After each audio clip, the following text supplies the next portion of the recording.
afternoon, wherever you're watching this. My name's Kevin. I'm the son of Jimmy Hodge, who wrote letters, every day in 1999 as a sort of tribute to the millennium. Today, Jimmy covered various little topics. One, he was quite pleased that Keith Waterhouse in the Mail had agreed with him, or he'd agreed with him, or vice versa, about the peers idea yesterday. And he thought that it was a really silly idea. And Dad was quite pleased that someone had agreed with him. So that was always a good thing. Fresh milk straight from the cow was something that was topical on the 21st of January 1999.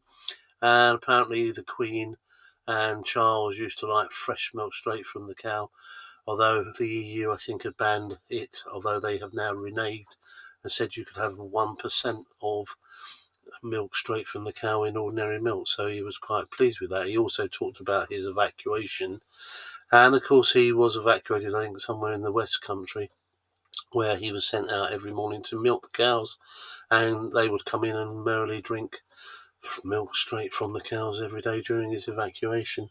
Another thing in the paper today was a teacher had been I'm not sure banned, but certainly had been censured. I think he'd be banned today because as a punishment for some children in his school, he got them to lie on drawing pins for 5 minutes. And Dad just mused that actually when you work with kids a lot, it can turn you into a bit of a kid, really, and perhaps this was a bit of a prank that went wrong. And having been a teacher myself and a head teacher in the past, I think I can relate to that a little bit, that when you spend a lot of time with kids, can turn you a little bit childlike, and kidology can take over, and you might do things you might not have otherwise perhaps done. So he was quite surprised about that. Aliens also had a mention in today's post on Daily Mail or whatever various papers my dad used to read every day, and the news, of course, on TV, which he watched avidly. Yes, aliens in space were being affected by explosions. Anything we were exploding in space, the scientists were saying this was possibly having an adverse effect on aliens. I'm not sure about that, given that nowadays we seem to think that our little galaxy is like a pinhead amongst a big haystack full of galaxies. I'm not so sure that would be the case. Although Mr. Trump, who was inaugurated yesterday for the second time in 2025, amongst many, one of 200 things he was going to do on the day one of them apparently is that he might reveal some interesting news about UFOs. So watch this space. What else? Lastly, he finished off. There was a postscript. Apparently, standards in English and maths in schools were dropping. Very much an old chestnut. Was it ever thus? Was an old phrase that one of my colleagues used to use all the time.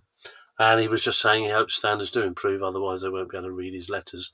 But of course, Jimmy was of the era of letters and newspapers, not quite so much YouTube. So I'm not so sure what he would make now doing a daily podcast. But I think if he was around now and may have been in his 70s or 80s, I think he may well have done something like this, done it on a sort of broadcast basis, because he did work for Radio Medway. I mean, he was always on Radio Medway, as it was called then, rather than Radio Kent, and I think did clips on Southern TV when it was Southern TV. So he wasn't averse to doing that type of thing.